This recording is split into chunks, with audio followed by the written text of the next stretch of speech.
What is up, boys and girls? I'm here with Matthew tonight, and we're working on Project Beetle Juice. So a big part for this build is getting the weight out of the car without compromising it, and I think that's going to create the experience much better. The goal is GT3 weights. I'm kind of working with this as like a GT3 touring type of build, and you know, I've driven Tommy's car a bunch of times now, and I'm kind of replicating some of the mods that he did, because there's a big noticeable difference hopping out of this and into his car, and I think a lot of that's because he's got weight out of it. He's got the all-wheel drive deleted, or the front-wheel drive deleted. It's just rear-wheel drive now.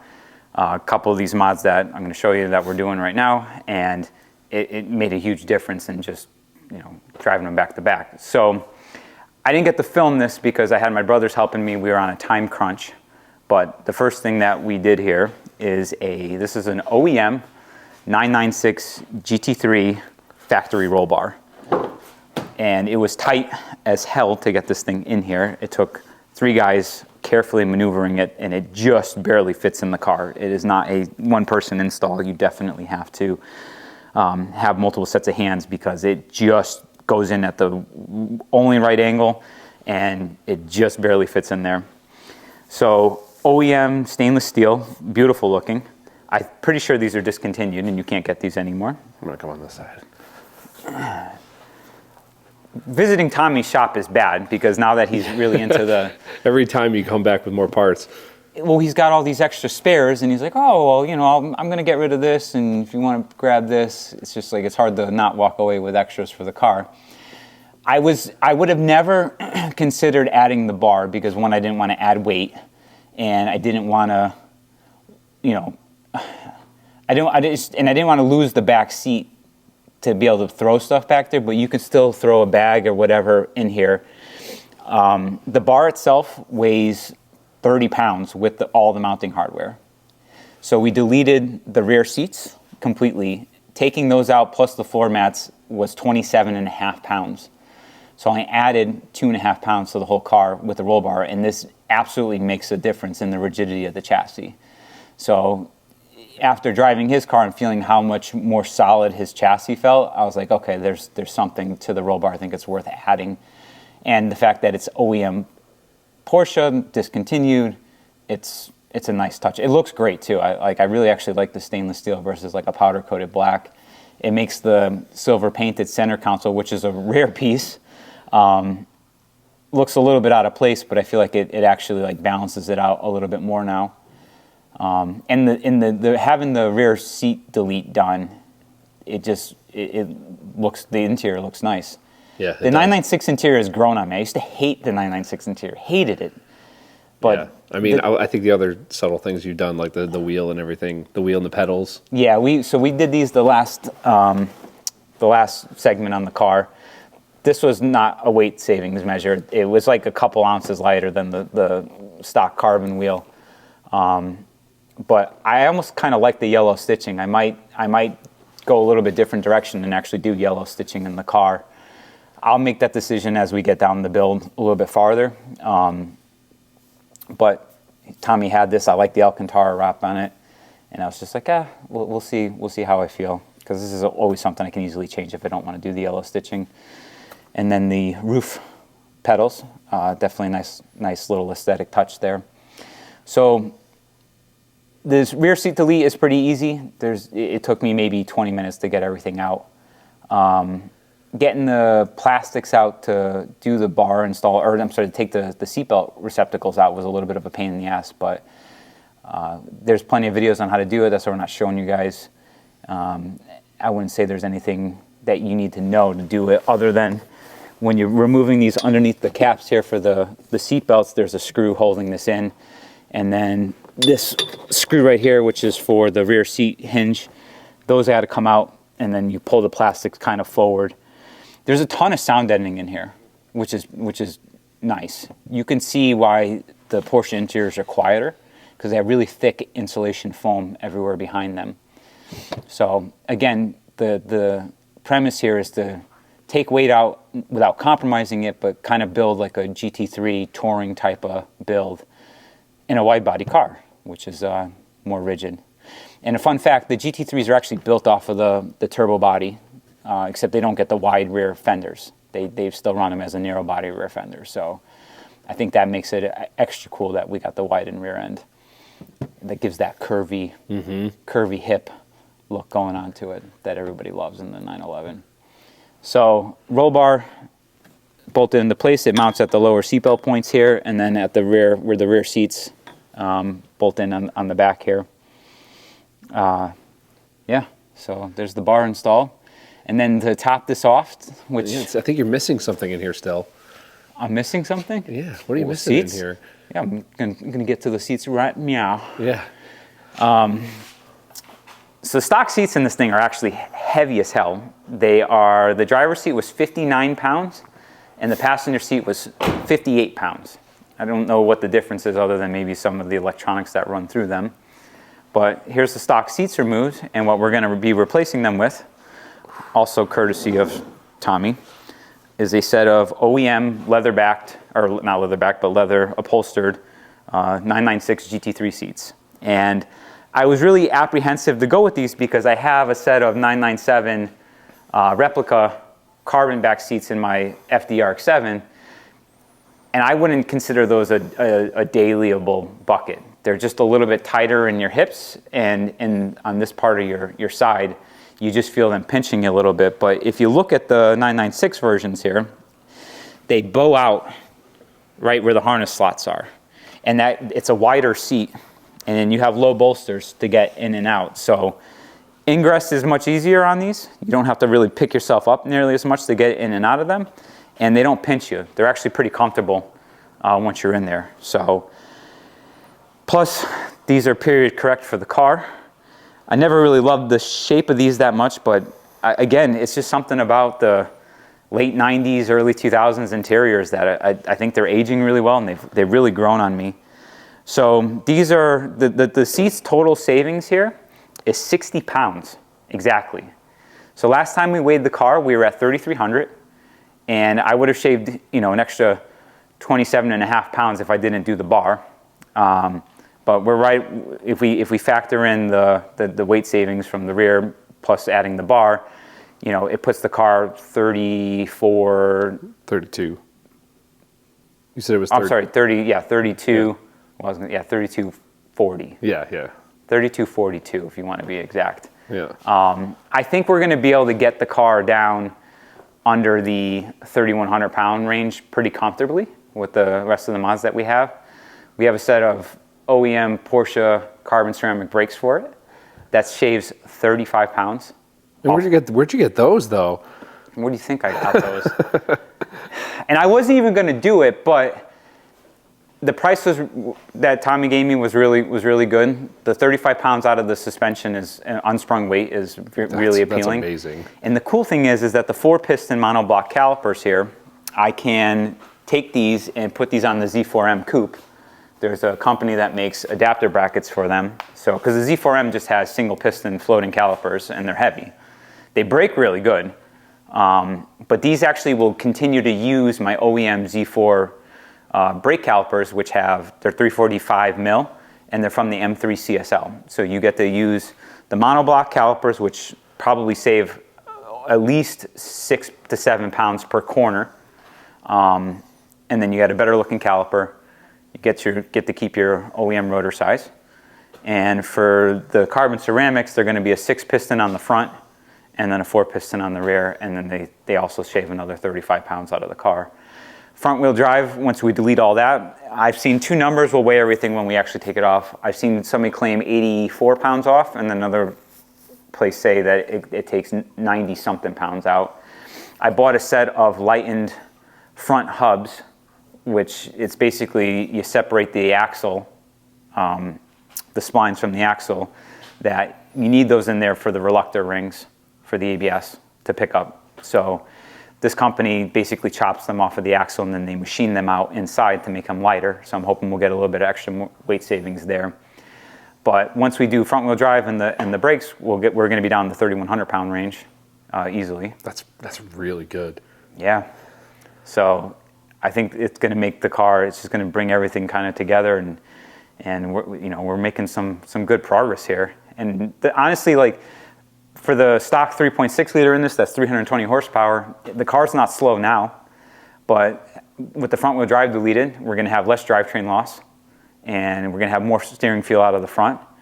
One thing that's probably not talked about so much with the 996 and where I'm really attracted to it is the steering feel that you get through it. It feels like very, very mechanical. It's not muted, which I think is a nice thing for it.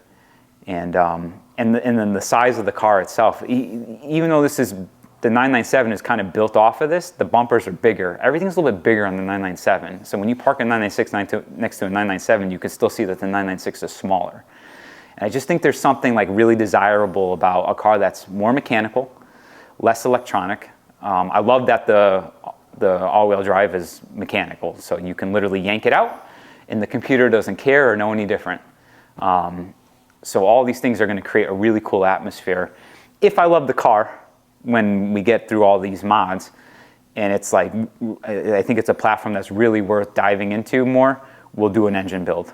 And that's the one thing that not going with a GT3 powertrain, a Mesker engine, it's the extra RPM. The extra RPM and that extra experience out of the flat six.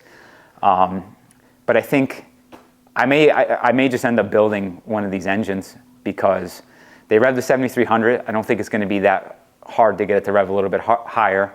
It would probably need forged rods, and we do higher compression pistons at that point. Try to get the horsepower around the 400 mark. But yeah, pretty stoked on all this. We transferred the seatbelt receptacles over. We're going to show you real quick how we restored them. Refreshed them a little bit. Kind of. We had one success, one not so successful. Of course, the one we filmed wasn't the one that wasn't successful. We're going to drop that right now. Okay. So before we transfer the OEM seatbelt receptacles over to the GT3 buckets, here's one that we didn't fix yet. Here's one that we fixed. You could see they're sun faded, UV faded, and you could take some sort of a heat source and quickly run it across it to clean them back up. I'm going to show you that process now. Don't go out. Yeah, keep it low, but don't go out.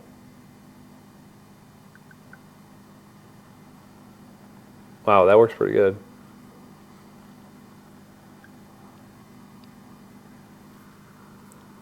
I might have overdid it. Well, this one's not cleaning up as nice as the first one did. Oh, is it burning in? I'm burning it. Uh-oh. So are we not going to show this part? No, I can show it. Here, I'll do a little spritz. A little steamy. Oh, you know what, Matthew? This one just didn't want. Look how nice that one came I know, out. of course. It's always like, this is how it goes. This is what happens when you try to film this stuff. It never goes to plan. It's all crappy there still too. We always do a test one, and it always ends up better. How did this come out like so much better on one side than the other? I don't think the answer is going to be more flames, though. I think it is. Yeah. Well, I hope you're right. This is like still white right there. Oh, okay. You're just trying to get in the corner. Well, even in here it's like.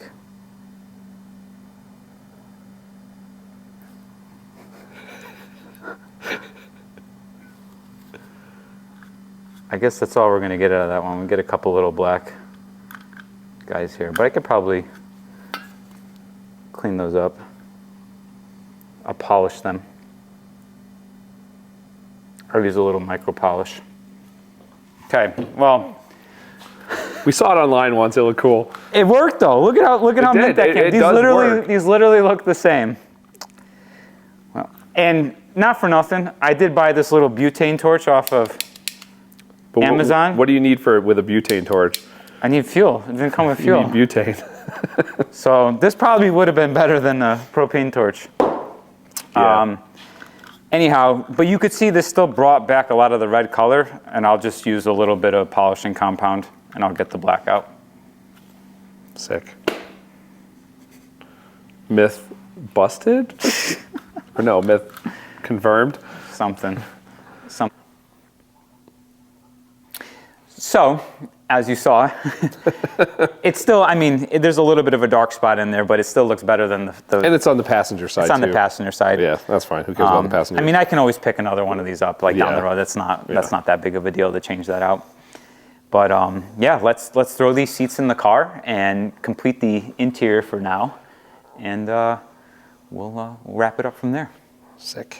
Matthew, what do you think, buddy? Oh, those seats are so good.